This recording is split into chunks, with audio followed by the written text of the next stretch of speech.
Welcome back guys to another video, and in this video we're going to go through all things regarding Lismore. For those of you who don't know where Lismore is guys, it's very close to the Queensland border, very close to Byron Bay, Ballina, so next to some very popular touristy locations. And Lismore is an interesting one, and I'm going to break down everything regarding this location for you guys. Like always, I like to go through the data first, and you can see the median buyer price is around $877,000 with around a $600 per week rental return. Now, granted, you can find properties around 650 with yields of about 4.5% to 5% ish, and I'm going to break down the numbers for you guys. And when you start to look down, you can see that the median buy price has been on a rise over the past 12 months or so, going from around 700k median buy price around 870, which is good to see for sure. And you can see also rents have been on the rise, with the average rental return also increasing over the past 12 months with about 5% growth, which is what we want to see as an investor.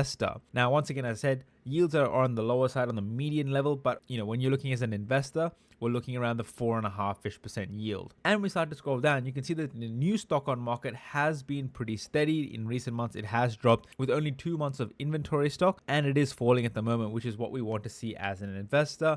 And days on market has been steady around 34 days or so. From a data metric point of view, it's actually looking pretty good. And when we look at the vacancy rate, that's also another good sign, with a very little amount of rental properties available, only 0.45% vacancy rate, and that's probably giving rise to the actual rental return and the rental rising in the area. In a very similar notion, we can see that building approvals is also extremely low, which means that properties aren't being built in this area. Now, there could be a multitude of reasons, and I will talk to them a bit later in the video about this, but Lismore, from a data perspective, is looking healthier. We are going to see more capital growth in this area, and it is something to keep on your watch list, but you need to watch till the very end of the video to understand all the risk associated with this location. Now, if you haven't already guys, jump into the private community. It's literally $40 a month, and we help over 250 investors on a daily basis, from picking the right suburb to picking the right location to actually breaking down the deal reviews and making sure that you are picking the right investment property that fits your strategy. And right at this very moment, there are many investors out there looking for an investment into super, and if you need help picking the right location to invest for your super investment, then jump in the private community. You do not want to be making the wrong decision. But with that, let's get back into the video. When you look at the economy side of things, Lismore is actually very healthy. It's got about 24,000 jobs, and healthcare being the largest employer with about 7,500 jobs or so. And when you look at the overall diversification of this location, you can see that it is very healthy. 30% is in healthcare, 12% in education training, retail, trade, and construction. So overall, I would say it's a fairly diversified economy. And when you look at the exports as well, it is also diversified into healthcare, manufacturing, education training. And for a small town with about 43,000 people, it's got a pretty decent economic size, an output of 7.8 billion, and it has been rising in recent times, which is definitely positives for us to see as an investor. So when the data is looking good and the economy is looking good, what do properties look like? Now, you can find this sort of asset here for $650,000, sold on the 9th of July 2026. It is a standard weatherboard house. It's got a decent interior, looks perfectly rentable as is, decent amount of land space, maybe not enough for a subdivision or development, but perfectly enough for a buy and hold investment, close to the hospital, great employment driver, and more. And when you look at this property over here, you can start to look at the rental return for 3x1s. It goes from 520 to 700 for a 4x1, 780, 695, 550, and so on. So when you start to put the numbers together, you put a 650 property purchase price at a 12% deposit. You need about $78,000 for the deposit, with all other costs about $110,000 or so, and that's at a 12% deposit. Now, if I put the rent per week at $600, it's only about 4.8%, but I do think you can get a little bit higher, around the 430, and that will get you about 5% for a property like this, and that will leave you about negative $14,000 per year from cash flow. Now, it's definitely not the best, but it's definitely not the worst. I would ideally like a higher cash flow property for a smaller regional town, in my opinion, and I don't think it's enough to warrant the risk of going to Lismore, which I'll talk a little bit more about further down the track. Now, of course, the cash flow can look a lot better if you put a 20% deposit.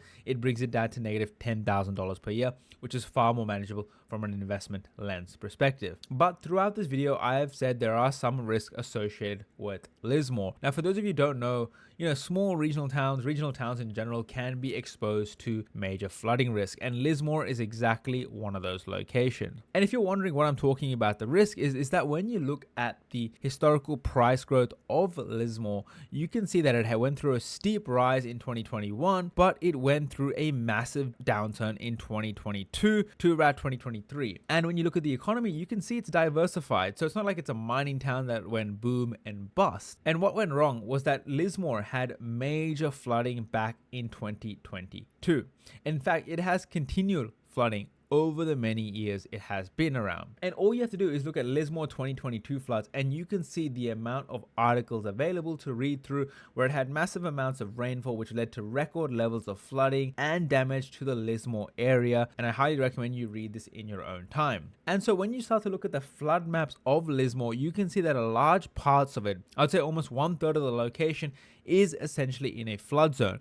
And so you have to be extremely careful about where you invest into Lismore, because it can experience major flooding. And that is actually what caused this major downturn of prices. And it remains as a big risk as to whether or not you should be purchasing a property in this location. Now, it goes much beyond my risk appetite. It's a small regional town. It has major flooding risks, and it has gone through a downturn in the past because of this major flood event. And now we can see the prices went stagnant for the past 3 years, and it has gone through a bit of a boom again. Now, apart from the economy being somewhat solid and that people have sort of forgotten about the flood risk, or they're still becoming more manageable, it has led for prices to start to increase, rents have increased, and so on. However, as an investor, you need to look at yourself and decide, okay, there's a major flooding, people possibly left the location, house prices dropped significantly. Is this enough for me to look past and continue to invest in this location? And the reason I bring this up is because when you look at locations like Bundaberg, it is a location that has had flooding in the past throughout the years it's been around. And yet, when you look at Bundaberg's historical price growth, it has had consistent growth, and it has never gone through a major cyclical downturn like Lismore has. And that is something that should concern you. Bundaberg is a much more resilient location. It is a major regional hub. It is more resilient, and even when it undergoes flooding,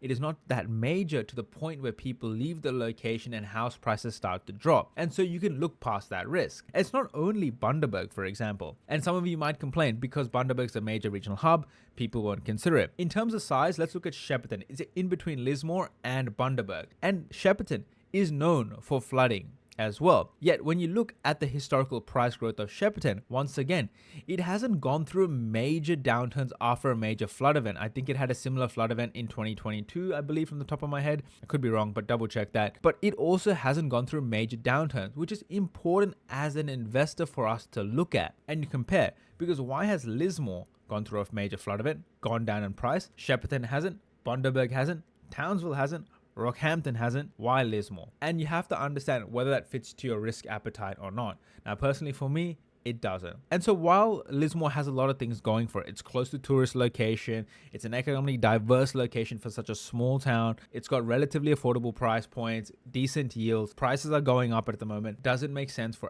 for me as an investor to consider it? For me personally, no. For you, you need to base that off your risk appetite. I'm just here to give you the information, guys, right? And so if you've enjoyed this video and you've enjoyed the breakdown of the data, the economy, the risk associated with this location, and you want more videos like this, comment a suburb down below in the comments and I will break it down for you. And if you haven't already, locations like this are talked about on a daily basis within the private community. You can jump in the community, you can ask any suburb you like, and I will break it down for you in the best way possible. So if you've enjoyed this video, leave a like. Till next time, thank you very much.